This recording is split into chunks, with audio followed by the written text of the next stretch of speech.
All right, now before we get to this, look, you got to live your life on air.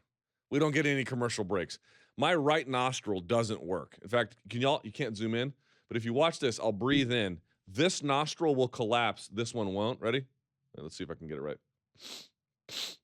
A little bit. I'm not sure, but I can't breathe out of my right nostril now, and I had it checked out. It's broken. So rather than taking nasal spray and then just shooting at this, I actually put it in like an eyedropper so I can breathe. There we are. And now it'll be open for like an hour, and I can finally breathe. But I was sitting here breathing on the mic like our folks breathe when they give us calls at 844-866-2468. All right, let's get to it now. Time for the sound off. This is where you leave your calls. I gave the number out before, 844-866-2468. We'll get to your tweets as well using the hashtag #TheMMAHour. But to help us do this, we have to go to our man in the back, the Arequipe to my pan, one and only Danny Segura. All right, what'd you think about Dom's analysis? Pretty good, right? Amazing, yeah. He's the best. I mean, there's just not quite many in the world like him. Not really. He just sees things completely different. I know, it's like how we watch the same sport, but Yeah. I don't see the same thing he sees. Like, we're not looking at the same. It's crazy. There's levels to his game. Yeah. It's like every time I feel like I know something, I talk to him like, oh no, I don't know anything. Right, okay. All right, we figured it out. All right. So we have calls, do we not? We do. Or messages, I should say. We're not taking live calls. Right. How good were they this week? They're really good. I'll just say that your breathing on the mic fell completely short compared to what we have on the calls. All right. Well, without further ado, set these up for me. Who do we have first? Cool. So let's keep the UFC 226 train rolling. So we're gonna do a few questions about that, mostly about that, and then deviate on a few other topics. Okay. So let's get started.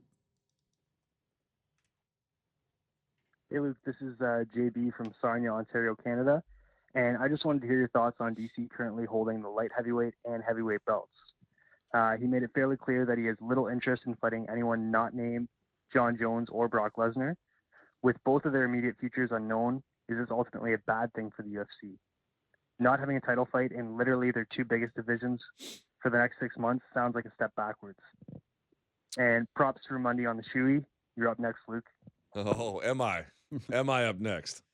By the way, I've done a shoey. You ever done a shoey before? No. We don't call it that. I got it from a buddy of mine on a rugby team. They call it shooting a boot. Okay. That's what they do. I've done that before. I did it from someone's shoe they were using like a cleat before. So that's rough. So not a regular shoe, like an actual athletic footwear. Yeah. That's rough. And people spat in it, and I drank it anyway. I might be able to do the shoey, but I can't do the spit. We'll get to Mark Ramondi's and just why not? You're pouring alcohol on top of it. Like, what are you worried about? It's so gross. I don't know. Well, if you saw, I got germs the size of turtles on my toenails. So you worried about the spit? That's the least of your concerns. If I was wearing a shoe, you had to drink out of it. But point being is, this is one of those things. Like, there's a lot of different arguments to make. I raise these concerns whenever they have these two division fights, and ultimately, I can live with the one that they had with Cormier versus Stipe because remember what was originally proposed. It was going to be on the same card. It was going to be Stipe, DC, Nunes, Cyborg, and then TJ And I was like, tying up 6 divisions at once is a terrible idea, and to do it all at the same time is an even worse one. So no, I'm super against this. I still don't like the idea of combining divisions for the very reason that, like, these guys fight 2-3 times a day. A year.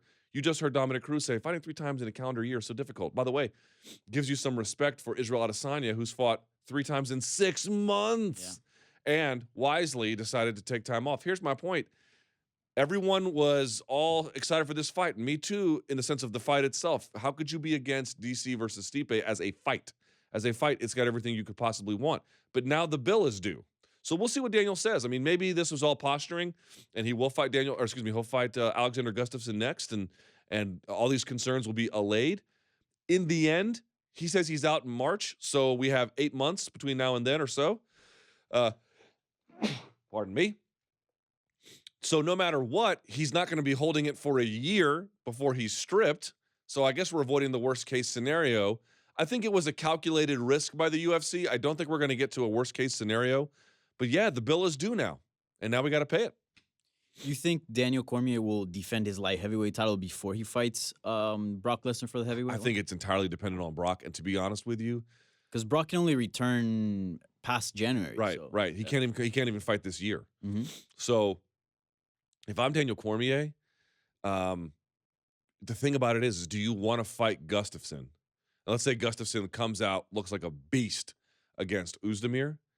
Do you want to fight Gustafsson, potentially risk losing? Now, you still have your heavyweight belt, but now you've lost. What does that do to the luster of the Lesnar fight? You ruin that a little bit rather than going into the Lesnar fight as the champ. So to me, I don't think we're going to see a fight until the Lesnar fight. And I got to tell you, man, like, I don't know what's going to happen with him in the re-entry into the USADA pool. Maybe it'll be all fine. Part of me feels like we're going to be headed towards some kind of delay or complication, which case could throw off the timing. But if they make that in January, I think he probably fights light heavyweight after that. But in 2018, no chance, right? Yeah, no, I don't think so. And I think it's problematic, but the benefits of a Brock Lesnar versus Daniel Cormier fight are Huge. so great Right. that it kind of overrides the problems. I think the last time Cormier defended his light heavyweight title was in January of this year. So it would be, he would fight Brock Lesnar, and then he would obviously need time to recover and get ready for a fight. So it'd be over a year for that light heavyweight belt to get defended, which is And by the way, very problematic. small issue that no one's talking about. The UFC is going to want to come out screaming on that ESPN deal. If you can put a show together, now I don't think they would put Lesnar versus DC on pay-per-view. On ESPN. They would put it on pay-per-view. But what they would do is they put the prelims. They would put those on ESPN, and ESPN would probably go all in on that card to do whatever they could for coverage before, after the fight week, the whole nine. They would go all in on it for something like that. So I think the UFC would be like, look, we want to make this fight anyway, but we've also got this new television deal. Let's just put this right in line to make our new partners very happy. Yeah. And historically, the UFC has always started every single year with a bang. They always put in a really good card. So yeah, I can totally see them stacking up. All right, what's next? Cool. So again, let's keep talking about DC.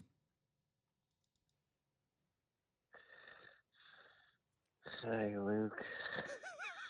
This is Mouth Breathing Mike from Connecticut. And I just wanted to ask, do you think that DC's big win over Stipe finally got him out of the shadow of John Jones? Because in my opinion, I don't think there's going to be a way to get completely out of that shadow unless he beats John in the third match, even though this heavyweight championship win definitely helped a lot. Thanks. That's it, yeah. First of all, great call. I love the enthusiasm there for the mouth breathing shtick. The answer is probably no, in my judgment. Probably no. But I will say this. I had Brandon Gibson on, I did a radio show before UFC 226. I was in Las Vegas. And Brandon Gibson stopped by. By the way, shouts to Brandon Gibson, just one of the real good guys in the sport. And he made a point to me, which was he was like, because here's the thing, man. And I know he's a coach, he's not a fighter, but I've had a million coaches, and I've talked to a million fighters. Believe it or not, I'll do it because I know it's important to do the full breadth of an interview. But the MMA analyst notwithstanding, I try to limit the amount of questions I have about another fighter when I'm interviewing a fighter. You can't not ask them if you're talking to X about Y or about Z. You have to do it. But I try to limit it a little bit. And so after the interview was over, you can imagine all the questions to Randy Gibson were about John Jones and what's his future and what's next. And afterwards, he just sort of made a point. He's like, look, it's okay. My career is inextricably tied to John, right, for perpetuity. And I think that you're going to get the same thing with Daniel Cormier, not to the same extent. I do believe that this Stipe win and becoming the champ, it puts him in a space where you cannot talk about the career of Daniel Cormier without talking about John Jones, but you can talk about some of his biggest accomplishments without him. And that gives him a little bit of breathing room. That gives him space now where he is occupying a certain grandiosity all his own. If you want to be really cynical about it, you could say, well, he only got those opportunities because John wasn't competing. Maybe that's true, maybe that's not. But here's what I know. He wasn't competing. And here's what I also know. Daniel Cormier has done something that is next to impossible in many people's estimations, and certainly worthy of a strong degree of praise. So the answer is totally divorced from John Jones? No. But breathing room between them? I don't see how you can disagree. Yeah. I think for him to completely be divorced from that, he will have to beat John Jones no matter what.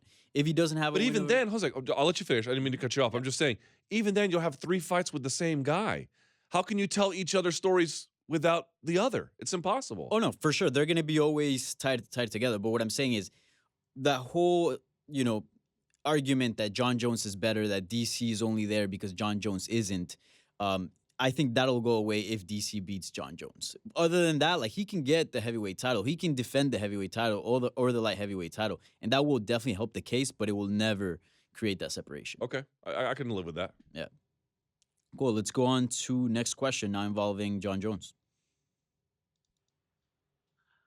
Hey, Luke, what's up, man? It's Tim from Jersey. I was just wondering, with all the current talks about the GOAT with, DC and DJ and GSP and Jones and all, what's your stance on Jones? Do you think he, fits into those talks, or do you think the steroid stuff just, ends it all for him? All right, man. I'll look forward to the show tomorrow. Later. There we go. First of all, great call.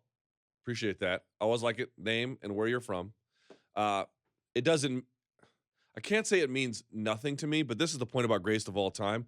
I have a real hard time with this demarcation we talked about, where whether you popped or whether you didn't. It's like, so we're only going to keep out the guys who popped. We don't know if all the ones who did actually are guilty.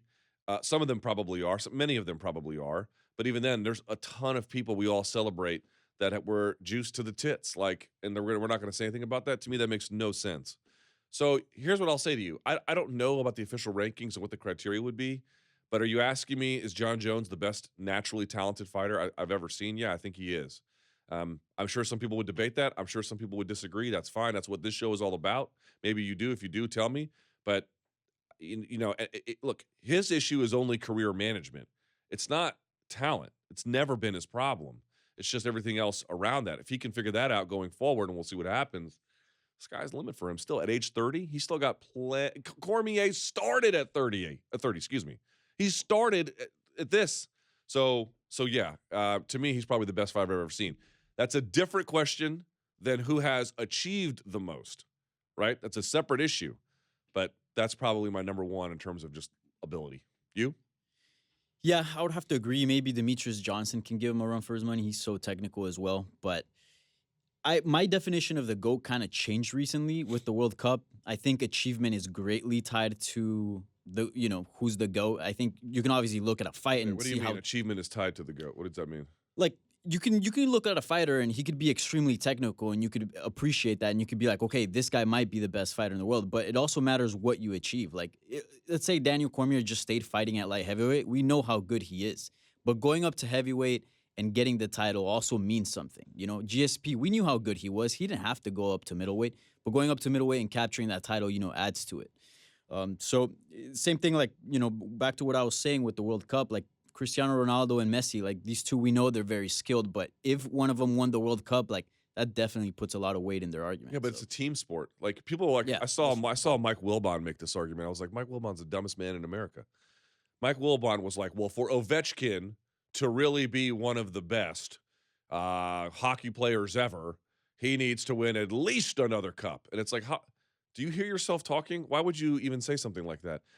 On a 60-minute game, right? On a 60-minute game, you're sharing that with, 4 other players.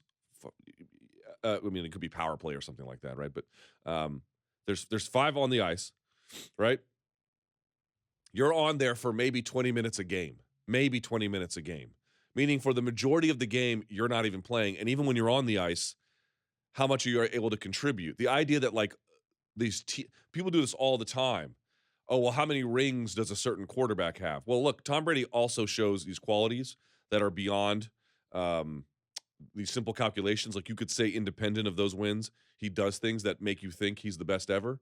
But like in these team sports, like, oh, Ronaldo, Messi didn't win a World Cup. Yeah, have you seen how dysfunctional that team is and how unprepared the coach is? So like to me, if you want to make that about like these next level achievements, Danny, I totally understand. I get it. I completely get it. You do get something extra when St. Pierre goes up to another division. 100% agreed. But with the team sport things, people are like, well, Ronaldo didn't win a title. He got the Euros with Portugal, but he didn't win a World Cup this year. He's got 5 Ballon d'Ors, man. Like, I mean, measure that against all the other things. When his biggest help is charisma, what do you want me to say? But, for example, look at Maradona. Why is he regarded one of the greatest of all time. He literally Because carried, of dumbass South American mythology around him. That's why. but he also carried a team on his back. Yeah, He's it's also a huge sport, but- renowned cheater. Like, what do you want me to say about? I don't have nice things to say about Diego Maradona. He's a talented player, and like you, my wife thinks he walks on water.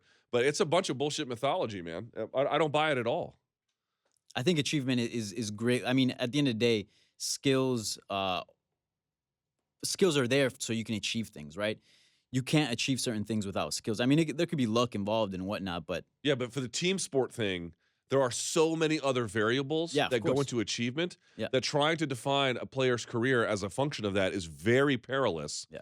Versus fight sports, which, yes, you have a team around you, but the competition itself is just you. I think a much more analogous thing might be tennis, right? Where you have a coach, you have you have partners, you have trainers, you have nutritionists. But once you get on the court, man, it's just you. It's just you. So that might be a little bit more helpful. And guys like that winning Grand Slams, winning Grand Slams on clay, winning Grand Slams on grass, winning Grand Slams like at the U.S. Open just on total, whatever it is, cement, whatever the normal playing surface is, right? That tells you, okay, these are, Nadal, the best guy on clay. Outside of that, real debatable, right? That kind of thing. Yeah. St. Pierre, best guy at 170. I don't know how good he is among all middleweights ever, but he was good enough on that night in New York City up the street, so I can tell you that. That's how I kind of look at it. Yeah. All right, what up? What else? What's Cool. next? now let's talk about Brock. Hey, man, this is Cody from Atlanta. The only question I have after UFC 226, is there any way Brock Lesnar can actually beat Cormier? It's hard to find his path to victory. I don't think he can out-wrestle him, and there's no way he can stand on the feet with Cormier. That's my question. Enjoy. Right. Yeah, Cormier is going to beat the brakes off of him. Yeah. Right? But here's the thing, Danny. Right? This is what the fight game's all about to an extent. For me, like my favorite thing is a Jones DC fight where you're like, man, what's going to happen? Two of the best. Right? I'm like, oh, I can't wait to see this. I'm so enamored, and this is so interesting. But a portion of the fight game is just confusing casuals. Like, who thought McGregor had a shot in hell of beating Mayweather? Donkeys. You know how many of them there are? About 4.6 million buys worth. That's how many. Like, the most predictable outcome got the highest amount of buys. That's what you have here. You have donks, and I love them, but you have donks. They're going to look at this and say, well, Lesnar's huge. Lesnar, I don't know why I'm talking like a 19th century plantation owner, but Lesnar's huge. Lesnar, foghorn leghorn style. He's big and blonde, and he's got lots of muscles. And he wrestled too, by the way, Danny Segura. He wrestled Tom Bien. And you're like, well, okay, but not at nearly the same level. And, this is the amazing part about Cormier. So who was it? Was it Lucas Bourdon on Twitter? Did you see what he called him? No, I didn't. Not the baddest man on the planet, the daddest man on the planet. It's what he is. He doesn't look like anything. So why is it great? Because if you know F all about fight sports, Cormier is going to go in there and borderline behead that guy. The dude from Mortal Kombat should call the fight, and about 90 seconds in, you're going to hear, finish him. It's going to happen. Fatality. The whole bit. Cormier is going to rock his shit. It is going to be fairly academic. However, the UFC needs a big pay-per-view, and Lesnar's a big attraction. I do think Lesnar will make it more competitive than some folks might think, but in the end, there's no doubt about who the winner is going to be. There's no doubt about it being a finish. Whatever Velasquez did, I imagine Cormier can do something pretty similar. And but they're selling it to casuals who don't know the difference, and it's going to make buku dinero, right? Yeah, I think this might actually be the worst matchup for Brock Lesnar. I mean, we saw what Cain Velasquez did to Brock Lesnar, and Daniel Cormier can do just about the same thing. Yeah, I think that's right. Speed. He can match him technically, although it was kind of funny. Did you see the FS1 clip? They had Cormier come to the stage right after his win, and then they watched. So they had Cormier, like, see how I'm watching you? Yeah. They had Cormier watch himself get pushed by Lesnar. He was like, ooh, he's strong.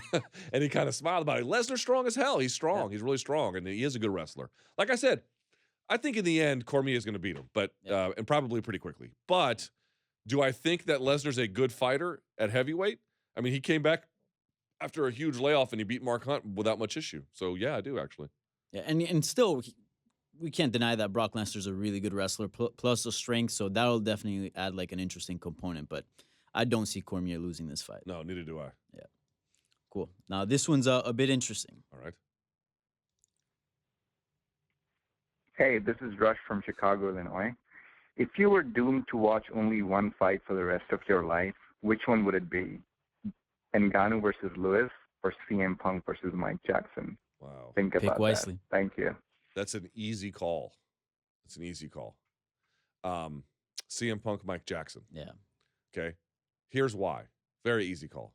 Things happen in that fight, right?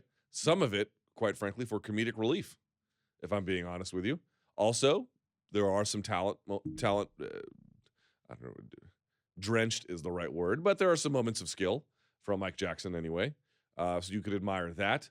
But things happen over the course of 15 minutes. Nothing happened with Ngannou and Lewis. It was terrible. It was terrible, historically bad. I do feel bad for Derek Lewis.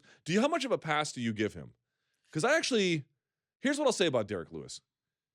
He acknowledged that it was an injury, which people were like, well, we're blaming excuses. But then when you watch his post-fight press comments, he doesn't shy away from the responsibility even a little bit. He takes total blame, says, yes, I won. I do not deserve a title shot. I don't deserve to call anybody out. He took ownership over the failure. I actually really respect that. Yeah, he was somewhat embarrassed too. Like you could the way tell. he Yeah, was yeah. Talking about it, he was not happy at all. And I would agree that Derek Lewis did a little more than Francis Ngannou. At least he was trying to push the action, swing more. Ngannou did absolutely nothing. He just stood in front of him. And regarding the question, I'd rather watch terrible MMA than no MMA at all. So. Yeah. Well, what did you make of that Ngannou thing? It was weird. I don't know. Here's the other thing I didn't understand. The Dana White comment about him being ego. Ego in what way? Yeah. Like, what is that? Okay, you're saying it's an ego problem, but like manifested how? To me, it was like, I couldn't tell what it was. The boys at the Heavy Hands podcast, and I think I'm told as well that Laura Senko and Megan Anderson do a podcast, and I'm told that they also predicted this, that when you have two counter strikers, a la, let's say, you ever seen Pedro Hizzo take on Rico Rodriguez? I remember, yeah. It looked about the same. Terrible. Two guys who are very skilled when they fought at the time anyway. And that fight happened in the UFC. Yeah. Very skilled. It was just a disaster fight because you get two counter strikers. I don't know if it's that or if the beating that Stipe put on him changed him. I remember distinctly David Loaza, who was a great martial artist and had some great moments inside the octagon, but it's hard to argue that after the Rich Franklin fight, he was the same guy. Is it that? I don't know. I guess we're going to have to see, but I did not see that coming. Yeah, I didn't at all. For a second, I was always hanging on to some hope. I thought Ngannou acknowledged that he got gassed, against Miocic, so I thought maybe he was going to take it easy the first two and kind of coast and then really turn it up in the third. Uh-huh. But obviously that wasn't the case. It was one of the worst fights I've seen. All right, let's keep this train running. This is Mike from Columbus, Ohio. Long time, first time. My question is, who gets the title shot first? Israel Adesanya, Costa, or Assunção? Why did he say Adesanya like that? Yeah, I don't know. Like he was just feeling like he was somebody mocking a racist Chinese accent or something. Yeah, I don't know. Adesanya. Like, oh, okay, you don't have to say it like that. Play it one more time because I wasn't listening. I was so thrown off by the by the accent. Sure. I was like, why are you saying it like that? This is Mike from Columbus, Ohio. All right. Long time, first time. My question is, it's only been 3 weeks. Who gets the title shot first? Israel Adesanya, Costa, or Assunção? Ooh. That's, you know what? You would say by achievement, Assunção would be right there. Assunção should have gotten a title shot 2 years. I know. You would think that would be the guy, but I guess he's not the guy. I don't really know. I would say Adesanya. I think, man, he is on a rocket ship, dude. How do you watch his fight and his progression, by the way, from the Vettori to the Tavares fight? How much better he looked already. How do you watch that progression? Then in the post-fight scrum he did with the media, it's not just that he's smart. He's very smart, right? And he gets the fight game, and he gets being a personality, and he gets talking to the media. He understands the value in talking to the media. Mhm. Did you notice how perceptive he was? Like the creative duo Esther and Casey brought this up to my attention. He spotlighted, look at that guy's beard, look at that guy's what he said. He even was able to call out a headline from one of the again, I'm not being disparaging, but one of the smaller MMA outlets about Paulo Costa not even knowing who he was. I don't know that MMA Fighting or Junkie reported that. I think it came from another outlet, and he saw it and he remembered it. So, like, dude, how do you not look at this guy? 3 wins, 6 months, understands self-promotion, understands talking to the media, understands how to make money in this business, and say to yourself, someone's going to beat him in the queue to get a title shot? Sun Tzu's further ahead, but in some ways, he's actually not. Yeah, I mean, we know in this day and age, like, talking gets you fights, but Israel Adesanya has both the skills and he can back it up, so that can get him pretty far. I don't see Sun Tzu getting a title shot anytime soon. I think Moraes will likely get a title shot before him, which is kind of ridiculous thinking, knowing that Sun Tzu has a win over him. Right. But I'm actually going to disagree with you. I'm going to go Paulo Costa. Okay, why? He does have the skills as well, and he talks as well. And, there's a difference between Israel Adesanya, don't get me wrong, he's a really smart fighter, but he's calling out the winner between Hall and Costa. He called out Tavares. Costa's aiming for the big dogs. He called out Chris Weidman for UFC 230 here in New York City, and I think he's aiming a bit higher. And I think the UFC is willing to give him that. So I think if he gets past like some top-level opponents, he's right there. Plus, I think he's ranked higher too, right? Yeah, he might be. Dude, can I tell you how absurdly handsome that man is? He's very handsome, yeah. Okay, he reminds me, like, you see him standing there. He just, what he looks like? You ever watch Westworld? No, never. I hear it's a great show. I gave up on it this season because they tell stories too slowly. But it's essentially, without giving the plot away, it involves a series of these highly functional androids, right? Oh, okay, yeah. That are designed for human pleasure. And so you can imagine they get like good-looking characters, male or female, to play the role. He reminds me of one of these like hosts from Westworld. I had a fraternity brother who was like absurdly handsome, right? We went to a bar one time. I'll never forget this. We went to a bar. So it was me and then 3 other of us. And he was off to the left, this absurdly like a 10 out of 10, right? Every time we went somewhere, like the women were on him. And I remember I was leaning this way. We had not been in that bar, I'm telling you, Danny Segura, not more than 2 minutes. And I looked to my left, and he was already making out with some woman.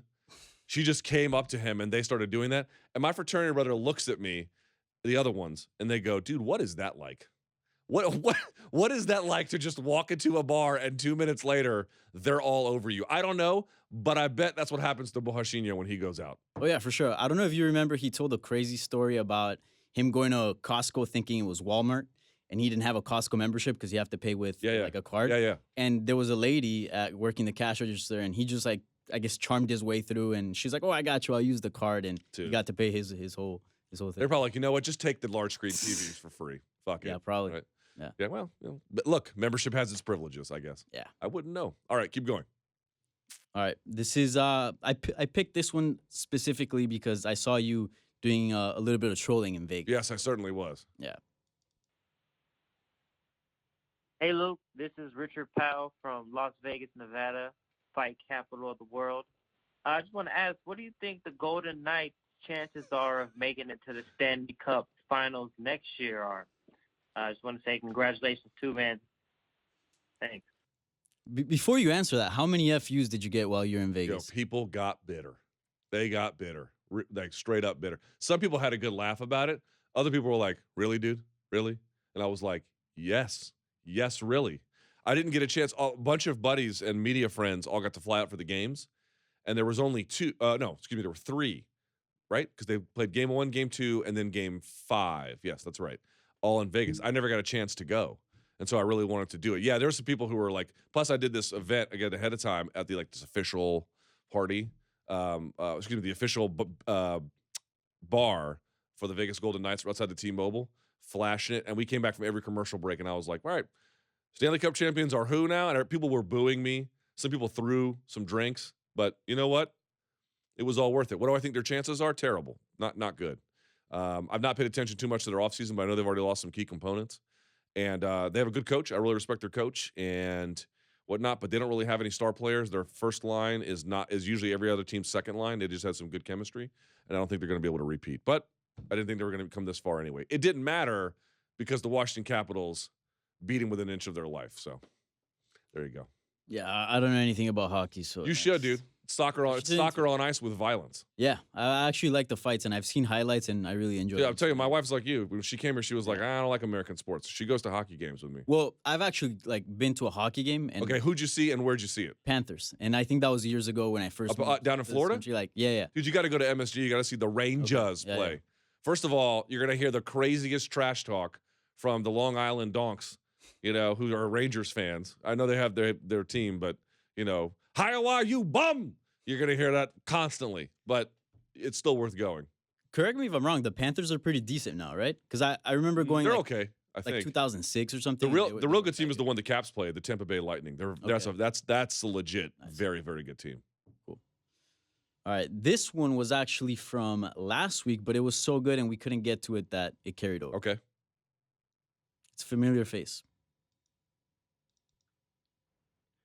Hey, Luke, it's Applesauce McGee here from the first week, calling out of DFW. I'm learning to say my name. The first show was great. I loved it. But anyway, my question. So in my opinion, Michael Chandler is one of the best lightweights to ever step inside the cage. So with that being said, if he never signs with the UFC, will he ever get the respect that he deserves as being called one of, if not the best lightweights to ever step in the cage? Again, Luke, thank you so much for doing a great job with the MMA Hour. Makes my day go by a lot faster. Thank you. All right. Well, I really appreciate that from Apples. So that was the guy who called the last time but didn't give his name, and I called him Applesauce McGee. Yep. That's great. I'm glad that people are embracing. You should start a Twitter. I really should. Applesauce McGee on the sound off. We could do like the Applesauce McGee, segment here on the show. Yeah. It's a good question. Here's what I'll say. I think to people in the know, it won't make a difference for the most part. I think to people not in the know, it'll make a huge difference. So when you ask how will he be remembered, the question is not how will he be remembered. The question is how will he be remembered by the various parties involved.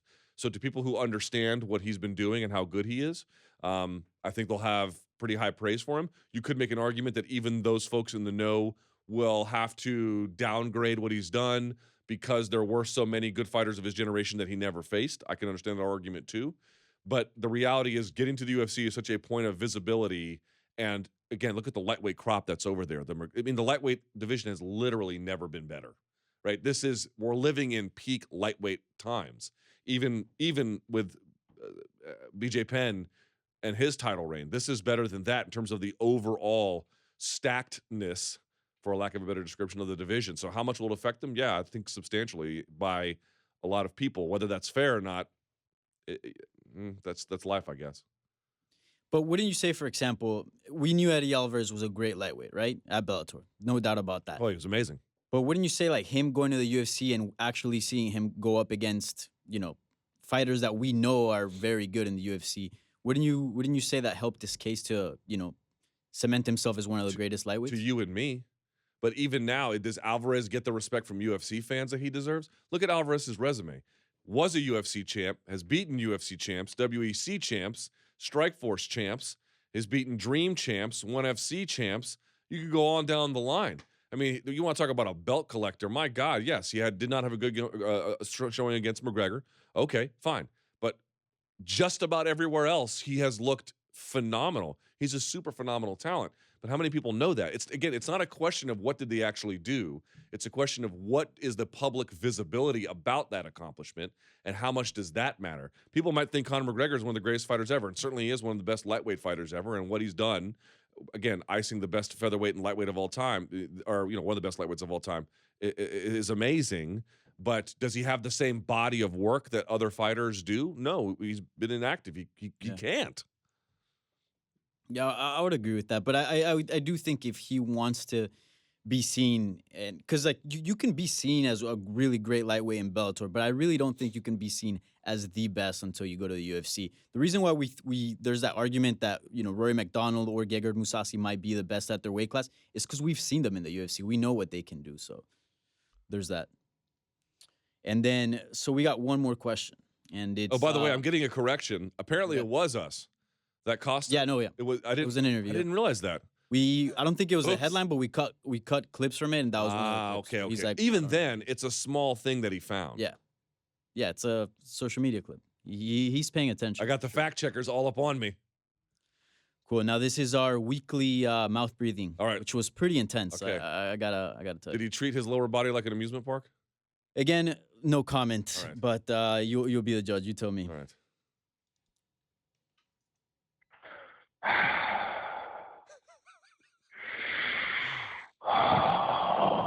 This is like me with sleep apnea. It gets worse. It's loud. Oh, yeah. Well, that's just pornographic.